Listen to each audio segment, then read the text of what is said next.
नमस्कार दोस्तों, stock on पर आपका स्वागत है। ये all about stock market series का दूसरा पार्ट है। पहले पार्ट में हमने सीखा था कि शेयर बाजार कैसे काम करता है और इसकी हिस्ट्री क्या थी। अगर नहीं देखा तो इस वीडियो को देखने के बाद उसे देख लेना। लेकिन आप अभी भी अगर गोल्ड में इन्वेस्ट करके बैठे हो या फिर एफडी करवा रखी है या फिर ऐसा करने की सोच भी रहे हो तो अभी भी वक्त है, संभल जाओ। ये सब आपके पैसे को बढ़ा नहीं रहे हैं, उल्टा डुबा रहे हैं। अब वो कैसे मैं इस वीडियो में बताऊंगा। आप इस वीडियो को एंड तक देखना, आपकी आंखें खुल जाएगी। अब तक आप बड़े बुजुर्गों से सुनते आ रहे होंगे कि बेटा पैसे बचाओ, बुरे समय में काम आएगा। लेकिन अब इस महंगाई के जमाने में ये बात गलत है। आज के जमाने की ये जरूरत है कि पैसे कमाओ और उसे इन्वेस्ट करो। अब बहुत से लोग सोचते होंगे कि यार पैसा बचता ही नहीं, इन्वेस्ट करने की तो बात ही नहीं आती। लेकिन ये सब आपका भ्रम है। अगर आप भी 12,000, 15,000 या फिर 20 से 25,000 तक की सैलरी कमाते हो तब भी आप पैसा इन्वेस्ट कर सकते हो। अब कैसे, वो मैं इस वीडियो में आगे बताऊंगा। अब हम बात करते हैं आपके पास इन्वेस्ट करने के कितने तरीके हैं। वैसे तो बहुत सारे तरीके हैं, लेकिन एक 15 से 20,000 कमाने वाले मिडिल क्लास आदमी के लिए कितने तरीके हैं वो हम देखेंगे। पहले नंबर पर है बैंक एफडी। जब भी कोई इन्वेस्टमेंट की बात करता है तो उसे लगता है कि एफडी करवा दूं, रिस्क ही नहीं है। लेकिन ऐसा नहीं है। एफडी में आपके पैसे की वैल्यू गिर जाती है। आइए इसे समझते हैं वो कैसे गिरती है। आमतौर पर भारत में महंगाई दर 7 से 8% रहती है, जबकि बैंक के एफडी के रेट 4 से 5% रहते हैं। इसका मतलब यह हुआ कि आज अगर आपने 100 रुपये की कोई चीज खरीदी तो अगले साल उसी चीज के लिए आपको 8% महंगाई होने पर 108 की देनी होगी। अब मान लो कि उसी साल आपने 100 रुपये की एफडी करवाई और आपको 4% के हिसाब से रिटर्न मिला तो 104 रुपये मिलेंगे, जबकि महंगाई दर पिछले साल के मुकाबले और बढ़ चुकी है, जिसका डिफरेंस यहाँ पर आप साफ साफ देख सकते हो।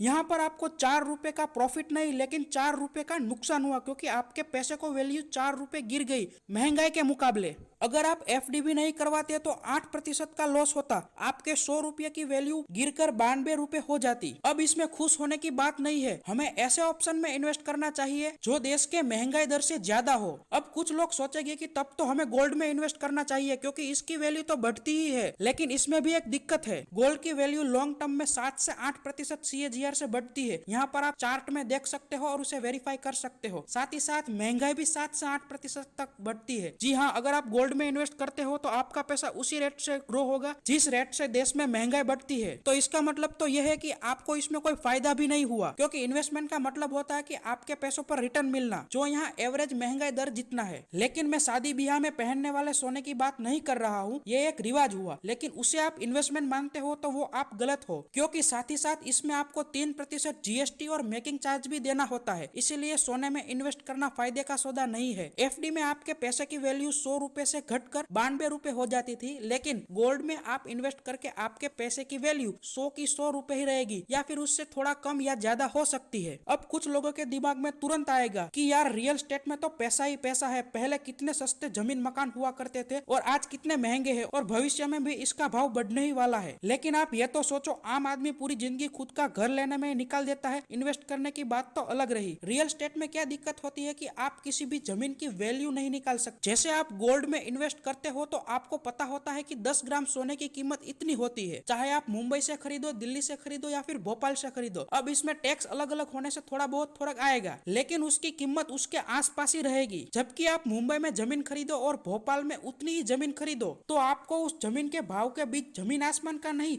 आकाश पाताल का अंतर मिलेगा। साथ ही साथ इसमें बहुत सारा पैसा एक साथ लगता है, वो भी एक दिक्कत है। जब आप रहने के लिए फ्लैट, घर या फिर लैंड परचेस करते हो तो वो बात अलग है, लेकिन आप ये सोचते हो कि मैं इसमें इन्वेस्ट कर दूं, घर या फिर फ्लैट खरीदकर उसे रेंट पे चढ़ा दूं, वो मेरे हिसाब से बेस्ट इन्वेस्टमेंट ऑप्शन नहीं है। अब बात करते हैं आगे बॉन्ड की। आप बॉन्ड में भी इन्वेस्ट कर सकते हो, लेकिन इसकी बात हम इस वीडियो में नहीं करेंगे, क्योंकि इसमें भी आपको 9 से 11% का सालाना रिटर्न मिलता है। अब इस पर बात करके आपका टाइम वेस्ट नहीं करूंगा, क्योंकि आपका समय बहुत कीमती है। इस चैनल स्टॉक ऑन पर आपका टाइम और पैसा, इनमें से कोई भी चीज वेस्ट नहीं होने दूंगा। स्टॉक ऑन पर आपको 100% ट्रस्टेड इन्फॉर्मेशन मिलती है, और भरोसा रखो, शेयर बाजार में आपका एक भी पैसा फंसने नहीं दूंगा। इसीलिए इस चैनल को सब्सक्राइब करके रख लो, ताकि आपको भविष्य में ऐसे वीडियो मिलते रहे। अब इन्वेस्टमेंट का अगला तरीका है म्यूचुअल फंड। ये बहुत ही अच्छा ऑप्शन है, लेकिन किसके लिए? जिसके पास शेयर बाजार को सीखने के लिए कोई टाइम नहीं है। म्यूचुअल फंड क्या होता है कि आपको स्टॉक मार्केट में इन्वेस्ट करना है, लेकिन आपके पास स्टॉक मार्केट का कोई नॉलेज नहीं है। तब आप क्या करते हो कि आप अपने पैसे किसी फंड मैनेजर को देते हो जिसके पास स्टॉक मार्केट का नॉलेज होता है। वो फंड मैनेजर आपके बदले स्टॉक मार्केट में इन्वेस्ट करेगा, और जब आप कहोगे तब स्टॉक मार्केट में से पैसा निकलकर आपको प्रॉफिट कमा के देगा। उसके बदले वो एक फीस चार्ज करेगा और आपके प्रॉफिट में से कुछ % अमाउंट रख लेगा, क्योंकि क्योंकि वो प्रॉफिट उसने आपको कमा के दिया है। इसके कुछ एग्जाम्पल है जैसे कि SBI mutual fund, HDFC mutual fund, UTI mutual fund आदि। अब इसमें आपको सालाना 12 से 15% का CAGR यानी कि कंपाउंडेड एनुअल ग्रोथ रेट मिल जाएगा। आप सोचो कहाँ बैंक FD में 4% मिलता है और यहाँ पर 15% मिलता है। अब तुरंत ही आप कहोगे कि इसमें तो कुछ रिस्क होगा ना।